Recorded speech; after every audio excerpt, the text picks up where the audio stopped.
Hey YouTube, I'm going to be reviewing the Alice Cooper album Pretties for You, as I'm a big Alice Cooper fan and I plan on reviewing most of his albums and telling you a lot about him and his history.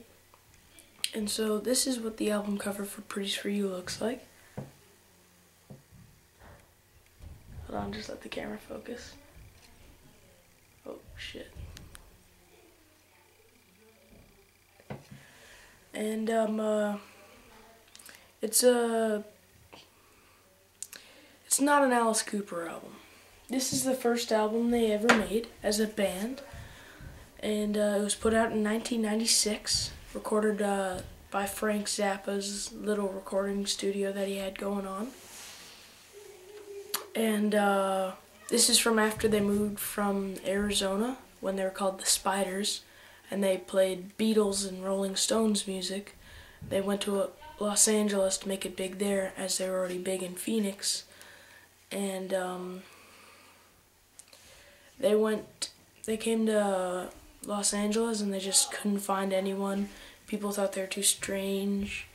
And so they put out this album, and it wasn't a big hit. And if you listen to it, it sounds a lot like a Beatles album, because they used to play the Beatles. It's not really an Alice Cooper album, but it is Alice Cooper. It's still a good album though, and it has some songs which are close to what he does today, where they're kind of scary and satanic a little bit, even though most of his music isn't about the devil or hell or anything like that. Some of it's still kind of dark. Personally, I do like this album. It's still a good album.